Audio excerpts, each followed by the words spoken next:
আসসালামু আলাইকুম মাননীয় প্রধানমন্ত্রী, আশা করি ভালো আছেন। আমি নুসরাত জাহান, ঢাকা সিদ্ধেশ্বরী কলেজের ডিগ্রি প্রথম বর্ষের ছাত্রী। মাননীয় প্রধানমন্ত্রী, আমি জুলাই কোটা আন্দোলনে অংশগ্রহণ করেছি। মাননীয় প্রধানমন্ত্রী, আমি আমার কলেজের বন্ধুদের সাথে আন্দোলনে গিয়েছিলাম। আমি প্রথমেই ক্ষমা চাই নিব মাননীয় প্রধানমন্ত্রী, আমি জানি আমি ভুল করেছি, আর যে ভুল করেছি সেটা ক্ষমার যোগ্য না। আমি যখন আন্দোলনে গিয়েছিলাম তখন জানতাম না এটা ছিল সরকার উৎখাত করার একটা ষড়যন্ত্র। আমরা শুধু কোটা উৎখাতের জন্য আন্দোলনে নেমেছিলাম। মাননীয় প্রধানমন্ত্রী, আমার কাছে মনে হয়েছিল কোটা প্রথা বাতিল হোক, মেধায় মূল্যায়ন হোক সব চাকরি, কিন্তু মাননীয় প্রধানমন্ত্রী, এটা বুঝতে পারলাম 5ই আগস্টের পর যে আপনি থাকতেই আমাদের দেশ শান্তিতে ছিল, আমরা নিরাপদ ছিলাম, শান্তিতে বসবাস করতে পারি। আপনি যাওয়ার পরেই আমাদের দেশে শুরু হয়ে গেল চুরি, ডাকাতি, ছিনতাই, ধর্ষণ। একের পর এক ধর্ষণ হয়ে আসছে, এখন আমরা নিজেদের নিরাপদ মনে করছি না মাননীয় প্রধানমন্ত্রী। আজ ধর্ষণকারীদের বিরুদ্ধে প্রতিবাদ জানাতে গিয়ে এমন ভাবে হুমকি নিতে হচ্ছে, এমন ভাবে হুমকি শুনছি যেন তারা আমাকেই ধর্ষণ করবে পরবর্তীতে। নিজেকে একদমই নিরাপদ মনে করছি না মাননীয় প্রধানমন্ত্রী। আপনি চলে যাওয়ার পরই দেশে শুরু হয়ে গেছে অশান্তি। একমাত্র ছোট বাচ্চাগুলো, তারাও ছাড় পায়নি, তাদেরও ধর্ষিত হতে হয়েছে। এমন দেশ তো আমরা চাইনি, এই জন্য তো আমরা আন্দোলন করিনি। আমরা একটা সুন্দর বাংলাদেশ চেয়েছিলাম, সেটা আমরা পাইনি, ব্যর্থ হয়েছি। জানি এসবের পিছনে আমাদেরই দোষ, আমরাই আন্দোলন করে দেশটাকে এই অবস্থায় নিয়ে এসেছি। এর জন্য আমি ক্ষমা চাইছি মাননীয় প্রধানমন্ত্রী। আমরা এখনো অনেক ঝুঁকিতে আছি, আমরা বুঝতে পেরেছি আমরা ভুল করেছি, আমাদের এখন কোনো নিরাপত্তা নেই।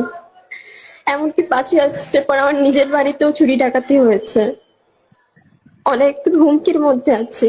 আমি যদি পরিচয় প্রকাশ করে কথাগুলো বলি তাহলে আমার বাড়িতে আবার অ্যাটাক করা হবে। এজন্য আমার পরিচয় লুকাতে হচ্ছে মাননীয় প্রধানমন্ত্রী। আমরা আমাদের বাক স্বাধীনতা হারাই ফেলছি। দেশ নাকি সংস্কার চলছে, কোথায় কোটার জায়গায় কোটা রইলো, মাঝখান দিয়ে আমাদের দেশটা ধ্বংস হলো। এমন দেশ আমরা চাইনি মাননীয় প্রধানমন্ত্রী, এরকম বাংলাদেশ আমরা চাইনি। মনে হয় এই 10 মাসের চেয়ে 15 বছর, বিগত 15 বছর অনেক ভালো ছিলাম আমরা। দেশে এগিয়ে গেছিল, আমাদের জন্য আজ দেশের এই অবস্থা। এই জন্য আমি ক্ষমা চাচ্ছি মাননীয় প্রধানমন্ত্রী। আমি চাই মাননীয় প্রধানমন্ত্রী আপনি ফিরে আসেন, আপনি ছাড়া আমাদের কেউ নিরাপত্তা দিতে পারবে না, আমাদের কোনো নিরাপত্তা নেই, আমাদের নারী শিশুদের কোনো নিরাপত্তা নেই মাননীয় প্রধানমন্ত্রী। আপনার উসিলায় আল্লাহ আমাদের নিরাপত্তা দিয়েছিল, আমরা ভালো ছিলাম, আমরা এখন ভালো নেই। আমি চাই মাননীয় প্রধানমন্ত্রী আপনি ফিরে আসেন, আমাদেরকে উদ্ধার করেন এই অশান্তি থেকে।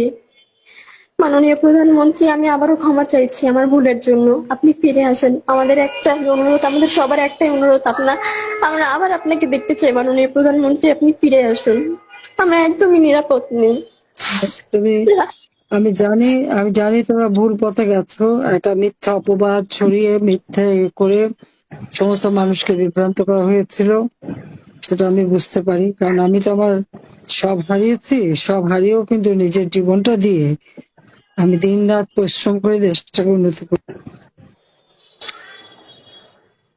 মানুষের চেষ্টা নয়, যে মানুষগুলোকে আমি একটু সুন্দর জীবন দিতে চেয়েছিলাম। তো আমি আছি, তোমাদের মাঝে আছি। ধৈর্য ধরো। মাননীয় প্রধানমন্ত্রী, আমরা চাই আপনি আবার দেশে ফিরে আসুন, আমাদের নিরাপত্তার বড় প্রয়োজন, আমরা নিজেদেরকে নিরাপদ মনে করছি না মাননীয় প্রধানমন্ত্রী। আমি জানি না এর পরবর্তীতে আমাদের কি হতে পারে, আমাদের সাথে কি হতে পারে, একের পর এক সময় হলেই ধর্ষণ। চলে আসবে, সময় হলেই চলে আসবো। ঠিক আছে, তুমি ধৈর্য ধরো, ধৈর্য ধরো।